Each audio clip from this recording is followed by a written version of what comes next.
the island. Yep. His buddy's kind of taken hostage because they think that's. They think it's the brother or the dad. Yeah, or they think it's Thomas. Yeah. Right? And they beat the crap out of him. Yeah. Yeah. And who is it?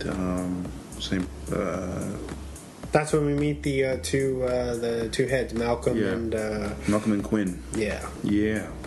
And who is it? Malcolm is kind of he's upset with them, beating the shit out of him because I think he says, like, even if he is the guy, he won't be able to tell us anything if if you beat him to death.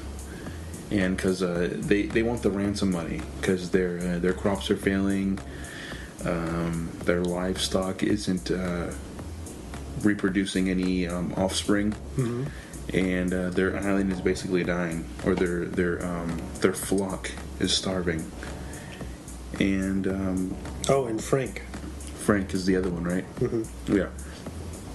And but they basically end up killing that guy because they can't let him go now after they beat the shit out of him, and they realize, like, hey, this isn't isn't the guy. Yeah, you brought me the wrong man. Like, oh, now sorry, buddy, we just beat you up. We got to kill you too now. And they slit his throat. Yeah. What else? They're in the. Thomas goes to the church, right?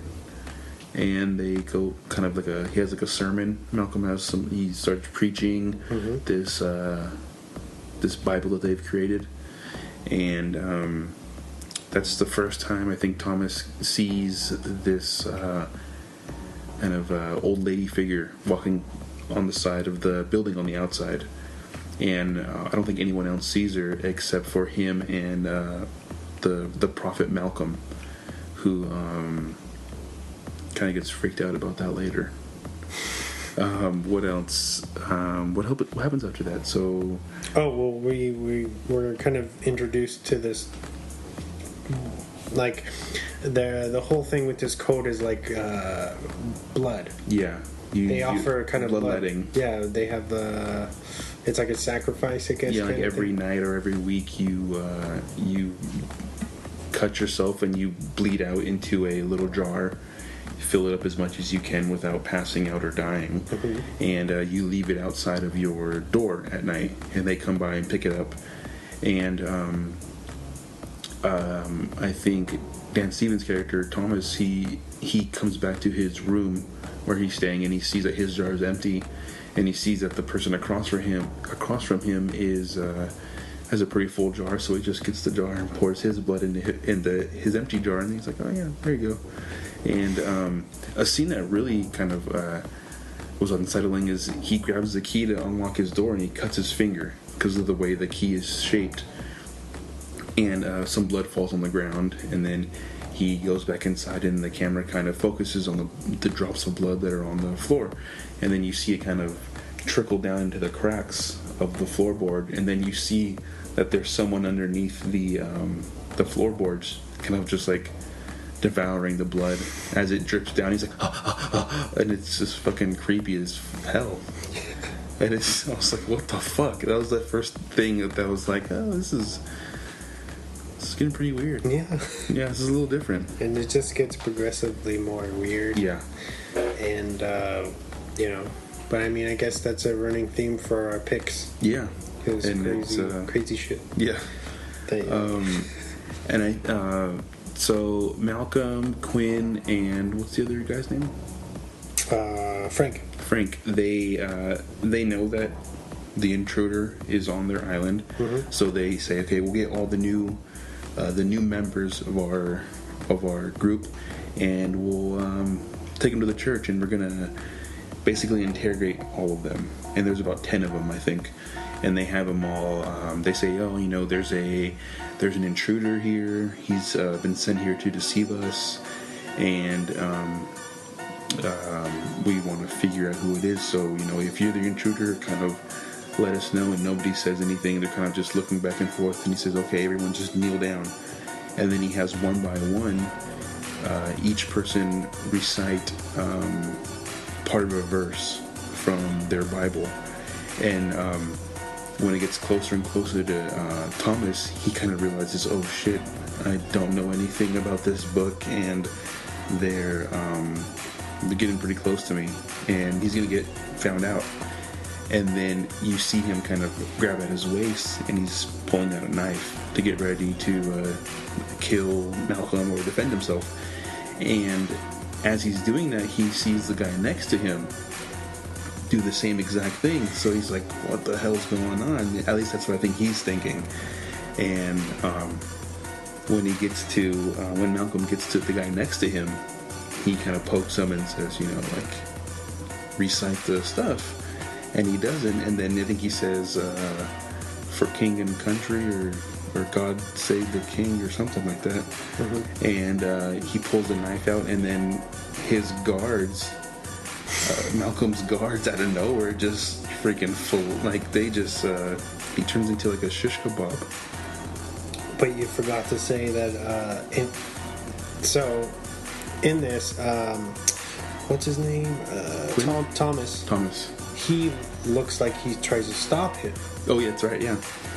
And so Quinn is under the impression like, oh, he's a follower. He wanted to save. Yeah. He saved my life too. Like, because he could kind of grabs him and tries to push him out of the way, and this guy's like, oh, he slices Thomas in the chest. Yeah, so it makes it gives him the perfect alibi. Yeah, like, oh, this.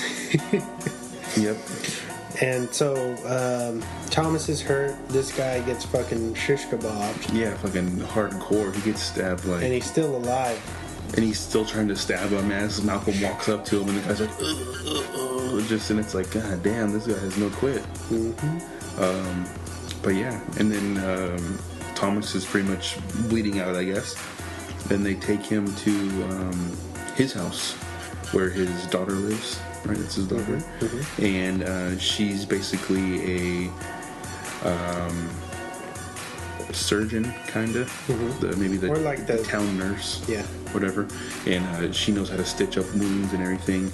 And the one thing I like, Malcolm comes in, he says, you know, you bled for me, so I'm gonna bleed for you too. And he cuts his hand open, and then he grabs Thomas's hand, and he's basically bleeding all over him. He's like, this is, you know, you bleed for me, I bleed for you, brother. Like a bond. Yeah. And he's like, your debt will not go unknown. And then he basically tells his daughter to stitch him up and gives him some medicine. I think it's the same medicine that he's been drinking, because she says this will help, you know, with the pain. What's the daughter's name again? God dang, what is her name? Her name is Andrea. Yeah, so Andrea, she's a ginger in this movie. So what else happens after that? They're still looking for the intruder, right? What about Jeremy? Oh yes, Jeremy and Fionn. So there's this character, Jeremy, and it's like a subplot. Yeah, right. And Fionn, and she is the daughter of Quinn, and they're both teenagers. Yes, in love. They have this secret romance going on. They're in love. They meet up down at the beach every night, or for a few months, I guess. And get down. They've been they're getting down and dirty. Mm-hmm. And she is with child. Basically, and she ends up telling Andrea, and that secret is kept pretty well. When I guess their last midnight getaway, she runs into Thomas as he's kind of snooping around the town, and past curfew, and she bumps into him, and she gets kind of scared, and he's like, no, don't worry, I'm not going to say anything, just go ahead. And then she runs off, and then he keeps going. And Jeremy sees him also, and then the next day, I think he asks him, like, what were you doing, you know, past curfew? And he's like, oh, I could ask you the same thing. And then he kind of gets Jeremy to trust him somewhat, and Jeremy asks him to help build or gather some wood for something, right, to build the door that they were talking about building, him and Fionn. And that's when Thomas reveals his true intentions to Jeremy. He pulls out a locket with a picture of his sister, and he says, have you seen this woman? And he starts, Jeremy basically starts freaking out, and he says, I knew her. And then he says, she came as a stowaway on the boat a month ago, and I think he says that she was killed or something. He implies that she was killed, and I think that kind of that upsets Thomas a little bit, and he basically tells him, don't say anything. You work for me now. I'm not going to tell on you if you don't tell on me, and whenever I need you, you're going to help me. And then that's when we cut to the next night, and I think they're still trying to find Thomas, basically. And they pull out his sister. Yeah. And they try to basically smoke out whoever it is. Yeah. Obviously not knowing that it's Thomas, by threatening the life of his sister. Yeah, in front of the whole town. Yeah, and he reluctantly doesn't do anything. He kind of struggles with it. He because he knows if he gives himself up, they're gonna kill them both, probably, right? Yeah. So they threaten her. They cut off her hair and kind of make her sit outside all night. And they have her on this kind of chain link leash, like attached to some guy with a shotgun, with a rifle or something. Yeah. And it cuts to the next morning. Nothing's really been solved except for these kids are now toying with the sister. Yeah, poking her with sticks and stuff. And she finally has it, and she lashes out at them, and the guy yanks her, the guard, and he says, "Let them play." Yeah, which is fucking weird. It's like, okay.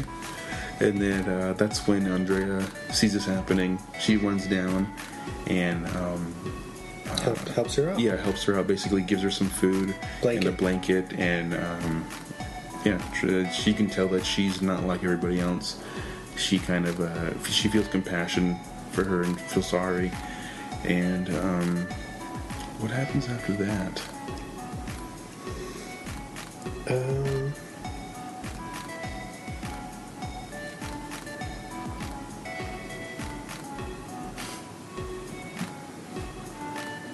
I think it's Fionn has that like conversation with Jeremy, telling her that she's pregnant. Yeah, that's right. And he gets really excited, and he says, is that when he comes up with the idea of running away? Mm-hmm. Well, actually, before that, we have they figure out they're going through the main guys, Quinn, Malcolm, and Frank. I think Frank's not there. Yeah, but it's Quinn and Malcolm. Yeah, they're going through everybody's rooms. Yeah. And they get to Thomas's, and they don't find anything, or they think they're not going to find anything, but they're doing it kind of like, oh, well, it's every room. Yeah. And then they happen to, I think it's Malcolm. He looks up and he sees in the drawer that there's he has Thomas's map that he had made the night prior when he was snooping around, kind of an outlay of the entire town. And he had it stashed underneath his drawer. And Malcolm bent down to, I think, fix his bed or something, because they had just turned it over. And he sees the corner of the paper hanging. And that's when he grabs it, and he realizes that Thomas is the guy they're looking for. And at that point, I think Thomas and Jeremy are digging a hole underneath Malcolm's house. Mm-hmm. Because earlier, when we skipped this part, when Thomas was snooping around, he was looking in Malcolm's house, and he saw that there was a cellar, basically, or some type of door that goes underneath the house. Mm-hmm. And they've taken apart a wall, and made this kind of entrance to get into the cellar, which turns into a tunnel, that goes deep into the forest. Yeah. So Quinn and Malcolm run down well, Frank gets there first. They alert Frank. Frank runs down and he sees that Jeremy's helping out whoever. And Jeremy